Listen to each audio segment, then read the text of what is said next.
Today I'm gonna do a little demo of my strategies for Adobe Illustrator, perspective, and shading. And these are some new techniques. Nobody's ever discussed them before. AI can't do it. AI doesn't understand. Let's go. So I'm going to make a new document, and it's 1024 by 1024. Here it is. I'm just going to paste in my color theme. These are going to be the colors I'm going to use. I don't want to spend time wrestling with the colors. So there they are. And I just lock that layer. I'll just call this color references. You can use your own colors. These are the ones I picked. All right, so I'm going to make a new layer and call this guide points. And this is going to help us with perspective. So I'm going to select the ellipse tool, and I'm going to pick a color that is going to be visible and draw a circle. And the circle will be about 150 by 150. I've put it at the bottom. This is going to be the guide point. This is the most close to us. Now I'm going to copy, Command C and Command Shift V to paste, and hold Shift and drag up to make a faraway guide point. And I'm going to hold Option and Shift and drag to make the size of this one be about 70. All right, then I'm going to just make it a different color. Any old color will do. These are temporary. There we go. Now I want like intermediate guide points between these two. So I'm going to go to options, blend options, and just make sure that I'm doing specified steps. And I've chosen 8. The number doesn't really matter. But then I'm going to select these two guide points and say object blend make. And it's created these intermediate steps. Now I'm going to say object expand and just click OK, and then say object ungroup. And what I want to do is pick out some of these to use as references for how thick a line should be. So I'm going to for sure pick these two, and whatever I pick, I'm going to drag to the side. Then I guess I'll pick this one maybe, and maybe I'll pick this one, and maybe I'll pick this one. So I've just picked like 5 of them. Maybe I'll grab one more just in case I want it, and I'll delete the rest of them. So I picked a few. So at about these distances, these Y positions, my thick line should be about as thick as these circles. So now it's time to make a shape. So I've made a new layer, and I'm going to call this snake.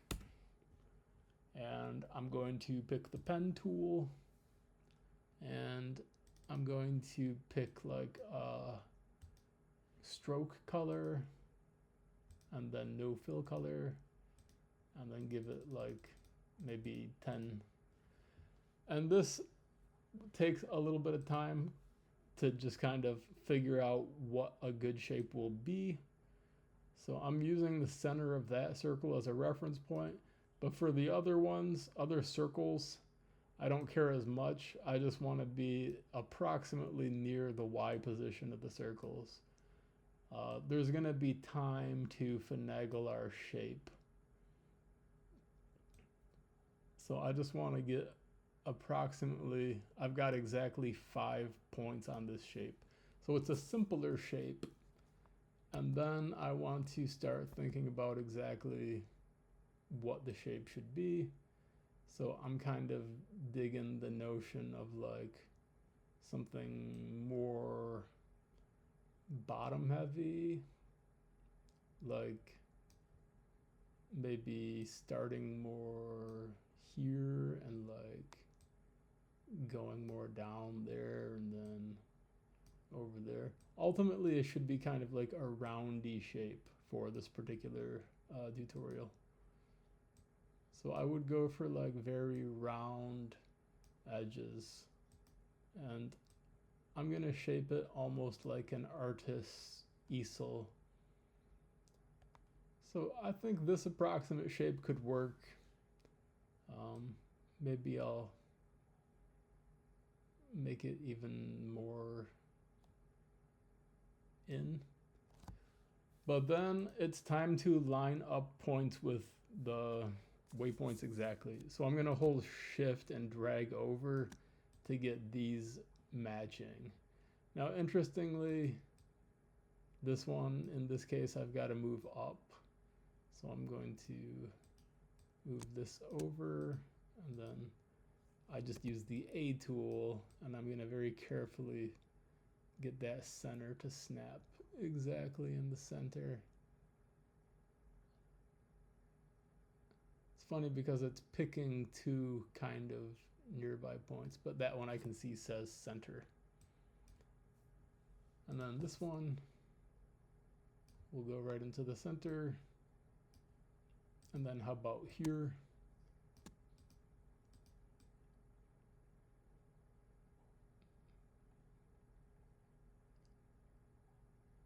There it says center.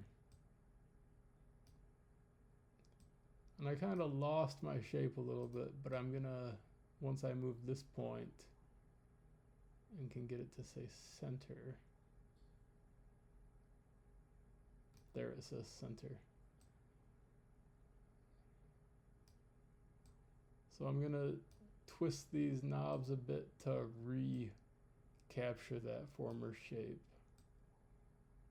There we go, good enough. Maybe a little more down here. But cool. So now on Snake, I just want to drop the opacity down to like 50% maybe. And I'm going to use Shift W. Oh wait, I'm missing one point in the center. So this one needs to be right in that center.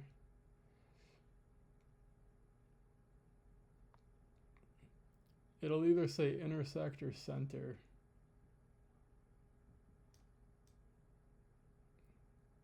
There it says center. All right, but anyway, then I'm gonna press Shift W, and I'm gonna drag out these points in the center of the waypoints to exactly the edges of the circles. And they may always match, or they may not be a perfect match. Like there might be a point outside of one of the circles, and we're gonna have to probably deal with that situation. But by using this technique, I can get the sizes to like line up. All right, so I'm reading this width is 117. I'm gonna remember that width, 117, and then I'm gonna remember this one, which is 6670. So about 120 and 70. So this point that got added, I have to kind of manually figure out. So it's somewhere like 100 probably, a little under 100. Close enough. And then this guy can shrink down a tiny bit. And you notice that I just didn't even use one of them, which is completely fine. No foul, no harm. Cool. Then we don't need these points anymore. So the guide points, I'm just going to delete. But there is our perspectivized shape. Now I'm going to make a new layer and just call this eggs. So I'm going to add these circles, and I'm going to pick some random color such as purple. And I just want to think about where I might put them. So I'm just going to kind of draw them very roughly in place and then go and finagle them after. Maybe I like having them at the tips of these humps. And then maybe one more over here. Yeah, those seem like good places to put them. All right, then I want to be a little more careful about sizing. So like, if I say this one is about 270, then like, what's the farthest one away? I just made it 150. Now I want to just cover up a little bit of the awkwardness here. There was a little spot there that was a little bit awkward, so I'm just going to use that to cover it up. So if that's 270 and that's 150, this should be bigger sized, something like that, 200. And this has to be between 150 and 200.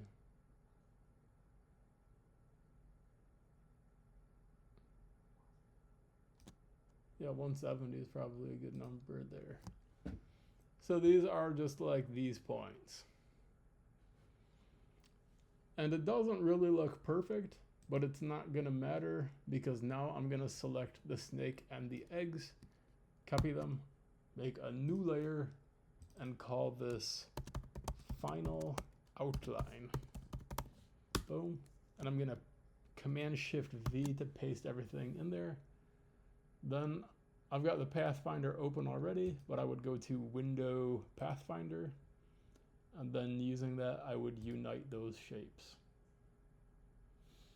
That isn't exactly what I wanted. I'm gonna undo. So the snake here has to be expanded. So I'm gonna select that snake and say Object, Expand Appearance. Then I'm gonna select everything in Final Outline and Unite. Then I'm going to take the stroke and make it black and 26. And for the fill, I'm going to just turn it off. So with this outline, we're going to get a bit more forgiveness in terms of if these things are a little bit awkwardly shaped. So that's going to be kind of like our cartoon outline. Now pick the eggs. So I'm going to select the eggs and copy them. And I'm going to make a new layer called Eggs Inset. And I'm going to paste in there. Then I'm going to say Object, Path, Offset Path. And I've picked -13, which is exactly half of the stroke width. And I'm going to click OK.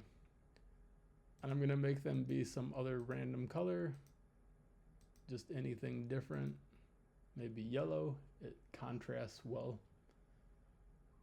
And now you'll see that this perfectly matches the inside of these circles, which we've called eggs. Now in the inset eggs, we got 2 copies of everything now. So we can just select the duplicates, the like extra sized purple ones there, and just delete those. Now it's time to do our first bit of shading using this egg inset. So I'm going to make a new layer, and I'm going to call this Little Moons. Actually, I'll call it Eggs Little Moons. Then I'm going to copy the original eggs and then go to Eggs Little Moons, Command-Shift-V, paste them in. And I'm going to make the color be something different again. And now I want to shift these up and to the right. So I've got them all selected and I'm holding shift and pressing up and right on the keyboard.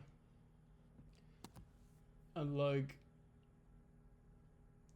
probably this one should be a little bit bigger, a little bit more. This one be a bit more, and this one be just a little bit more, something like that. Then we can kind of see this moon shape we're going for. So let's go ahead and extract that moon. So I'm gonna select everything from eggs inset and then go to the little eggs little moons folder and Command Shift V to paste those all in there. Then I want to select that offset one and the inset one both, and with the pathfinder it's either going to be minus front or minus back.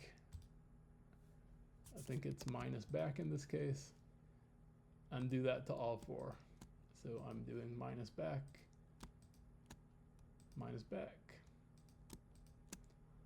minus back. Then I can select all the little moons and make them a different color yet. So there's our little moons. Now it's time to make highlights. So I'm going to make another layer called eggs highlights. And what we can do here is take all the inset eggs, copy, go to the highlights, paste, and I wanna drop the, well, I could drop the opacity. Yeah, I better drop the opacity to like maybe 50% and change the color to something else again. This time I'll pick orange. And I'm gonna do each one custom here. Whoops. So then I'm just, whoops, I only want to do one at a time. I'm going to hold shift and drag up and right. And I'm actually going to shrink it down a tiny bit, like so. And I'm going to do that for each one. And this creates a light highlight. So I'll shrink that one down a little tiny bit too. Yeah, maybe a little bit bigger on this case.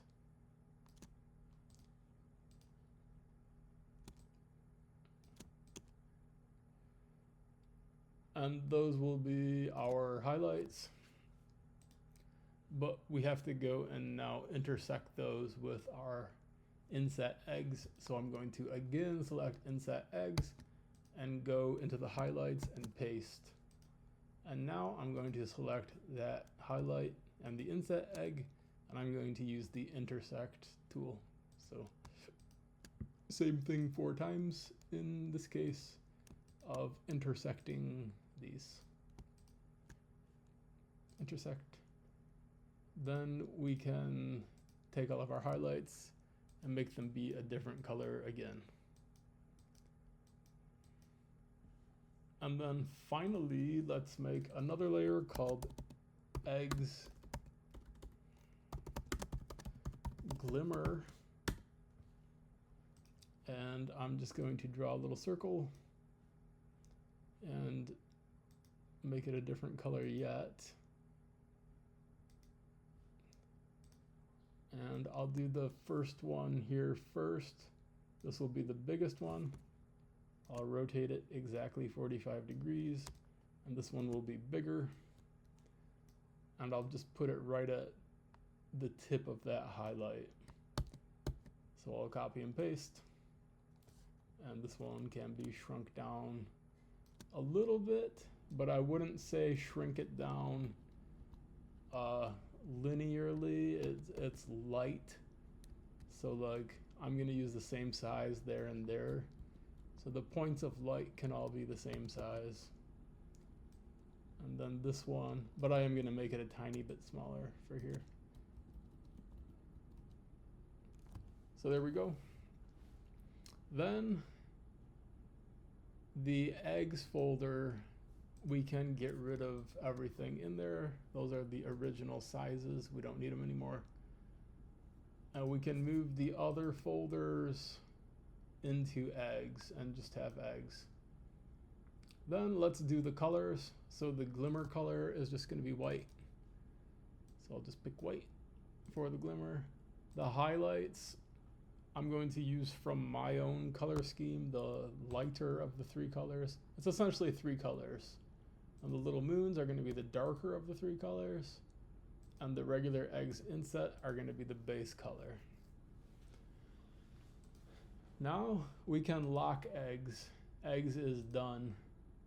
So these little ball things are now shaded to our specification. We can delete the layer guide points. That isn't needed. All right, now for the part that's a little bit less mechanical and maybe a little bit more time consuming. For snake, we're gonna make shading. So I'm gonna create a new layer called snake shading all. This is all the shading. All right, then I'm gonna grab the pen tool and I'm going to pick a new color, any old random color. And I'm only concerned with what I draw on top of the snake. So I can draw extra stuff outside of the snake, but it needs to look correct inside of the snake. So that's the technique we're gonna use, and we're gonna think about how these lighting should look. So right here, it should be bright. So that's gonna be the more obvious one. So I'm gonna just kinda start to encode this brightness into this spot like so. And I'm gonna come out on that side. And it's important that we're underneath the outline so we can see how it's gonna interact with the edge and the other part. And for each of these, I'm gonna zoom in a little bit where necessary. Like here, for example, we've got a little bit of a curve there, so we should be entering at a little bit of a curve here.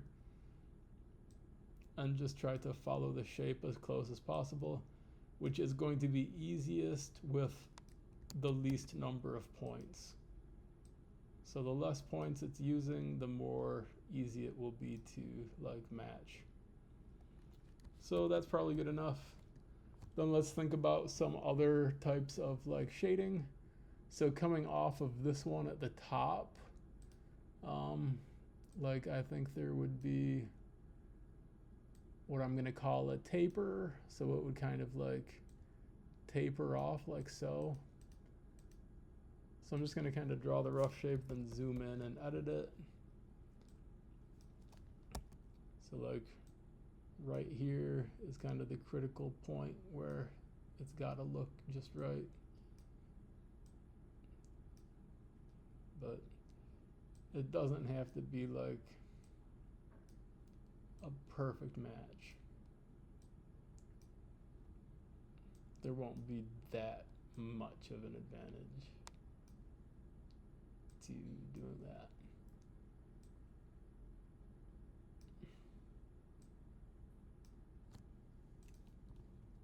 So that's kind of like a good bright highlight.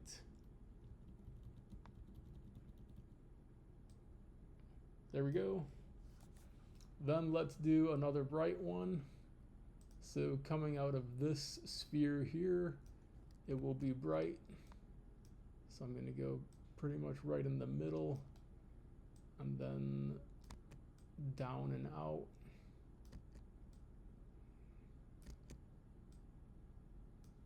And you might just want to experiment around with it until you have it to your liking. But I think that's good right there, like that. Then like, I'm just kind of on like a bright kick right now. So like I would like to go down here and add a bright one. So maybe starting in the middle and then going up. But here we have a different scenario. So a taper could work, but I'm gonna use like a loop-de-loo like that. and maybe just have this thin up as I go up to there.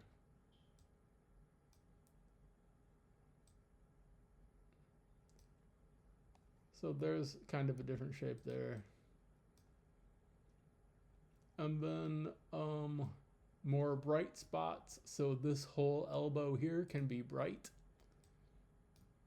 So I'm just going to draw along it like so.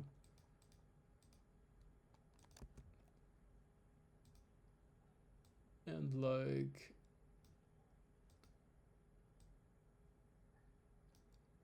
I'm just paying a bit of attention to having this kind of match the outer curve. So as I zoom out, I think that might be good for bright spots. The other spot we might consider it is somewhere like right here, but I would rather have that be either a shadow or nothing, because I feel like this ball blocks that brightness. It could be that right here. No, I'm happy with those for bright spots. Then let's add dark spots. The most obvious dark spot, which is going to be the most difficult one to do, is going to be right here. So right here at this thickest part, we're going to have a bright and dark spots. And I'm just being careful to only do the one at a time. So I'm only doing in between those two balls. And these balls will add us a degree of forgiveness.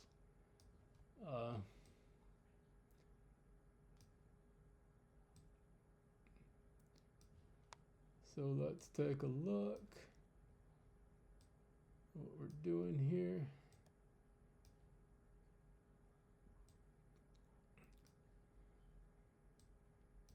It's again not super critical to have that perfect match, but it should be good. So like I've got this middle bar being approximately mono width.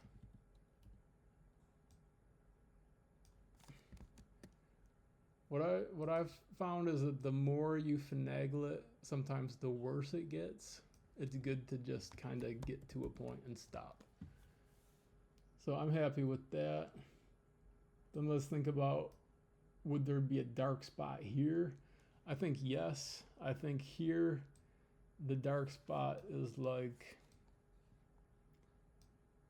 one of these tapers. And you notice that I've mixed a taper with this loop-de-loop.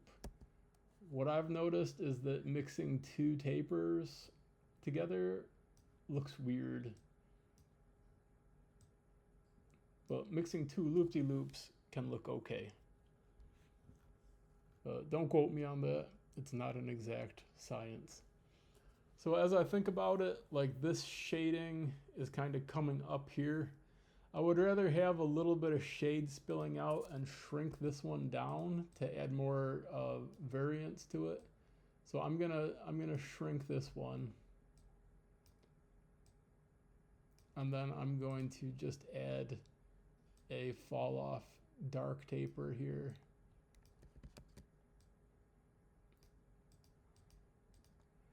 And it's a little confusing because everything is like the same color.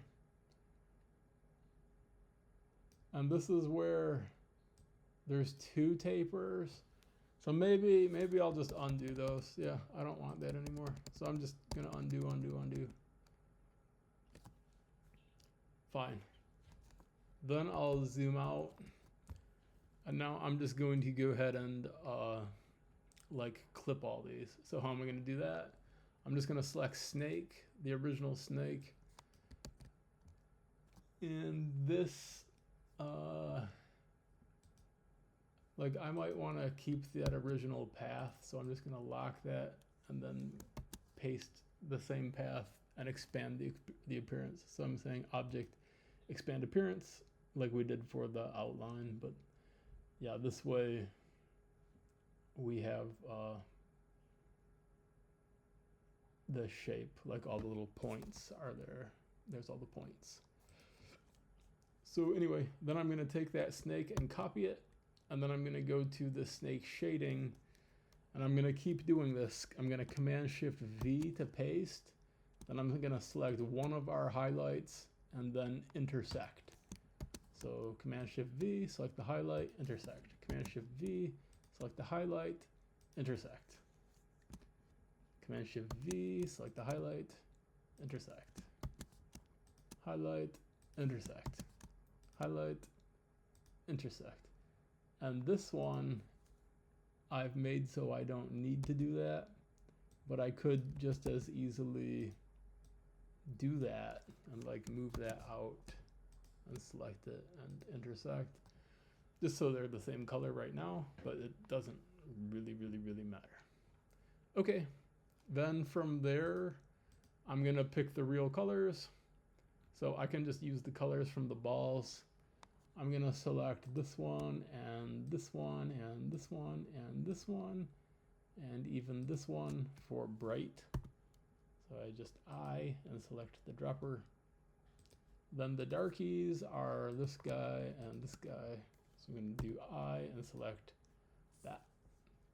And then finally the snake itself is the average color. So I'm just going to select average. Then I like to zoom out and look at it and see if anything should change. The only thing that looks weird is the bottom here. Let's see if anything should be done there. I think this part makes it weird that it's just too thick. So I'm just gonna make this smaller. Zoom in a little bit.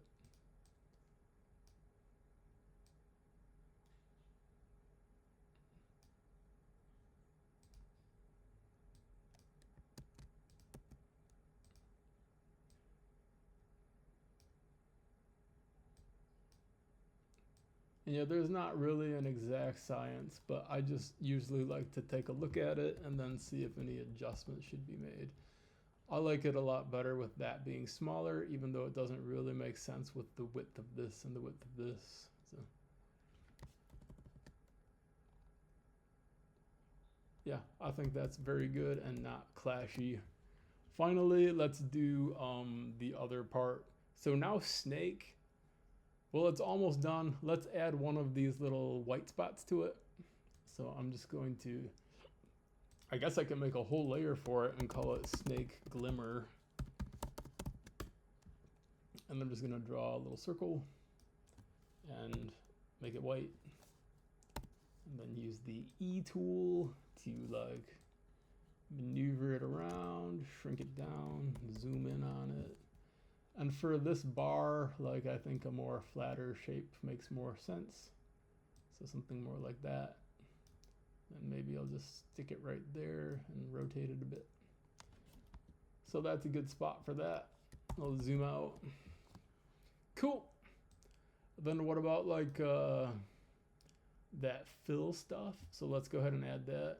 But first let's collapse our snake. So I'm gonna take all this other stuff and just plop it into snake and then lock snake.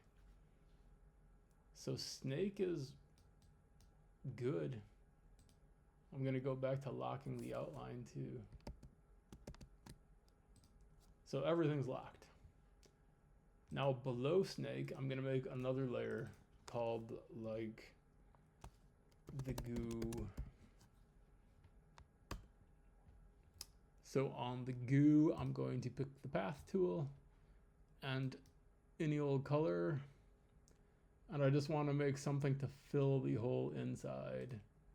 So I don't really need it to have any good curvature. I just need it to fill. So just making any old shape to fill that all in, like so. Then I'm going to pick the pen tool again, and I've deselected it, and I'm gonna pick a different color. And I'm gonna just draw like essentially an inset thing. So something, and it's good to have it be like closer on the top where possible and farther on the bottom. But with these beads, I think it's also good to not have it intersect that line or anything, just because it creates some strangeness.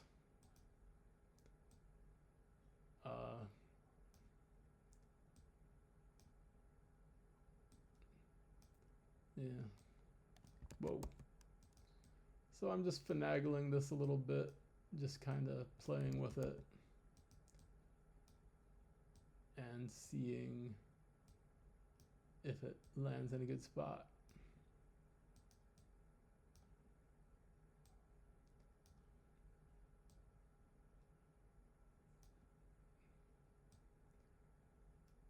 I kind of like this shape. This doesn't really matter as much. This can look like anything and it's still gonna look good as long as there's any kind of variance. So we're just kind of filling this in with any old thing to create a little more visual interest. All right, then we're gonna do a third one. So I'm just gonna deselect and pick a new color again. Any old random color. And I'm just going to draw some points inside of here. Like so. And then I'm gonna use the A tool to refine.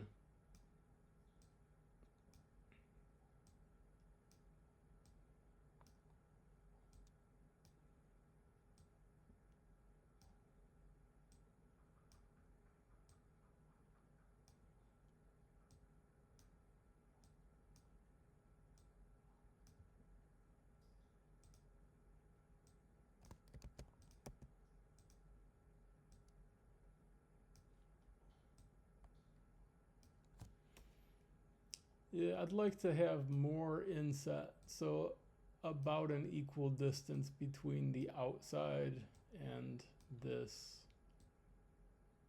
will be more visually appealing.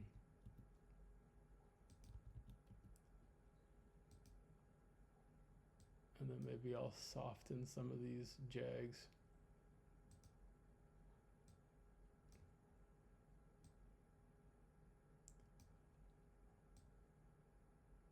Yeah, that could be good. And then I'll use this same color, and this is the harder one. I'm going to add like an inverse reflection here. So like I just want to use exactly 4 points. Like so, and then make it a little hot dog, like so and like so. I'll loop it back, and then zoom way in on it. And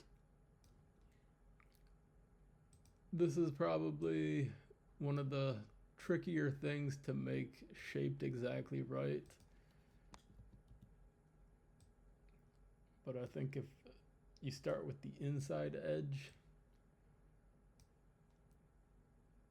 and make these a little stumpier, the outside edge is then easier.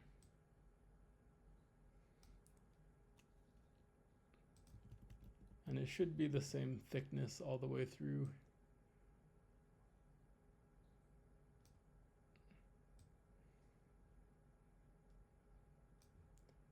So I think that's good. And by using only 4 points, it's easier to get it to be accurate. Then I'm gonna zoom out, and I guess I'll like pick any old color again, maybe the purple color, and I'm gonna draw a little ellipse right there. And I'll zoom in on that. I'll just use the E tool and like smoosh it and like kind of put it up at the top there. Then I'm just going to color it. So I have like these 3 shades. The outside is the darker, the middle is the primary, and this is the light. And then I have the little highlight color already picked out, so that's the little highlight color. And then this little highlight is this color. That's really it. So we've done some interesting shading, and if you zoom far away, you get some interesting pop to that icon. So that little cartoon or that little digital asset kind of has some nice tune pop, and AI can't match it. So we've beaten AI into the dust. So cheers to the defeat of AI. Thank you.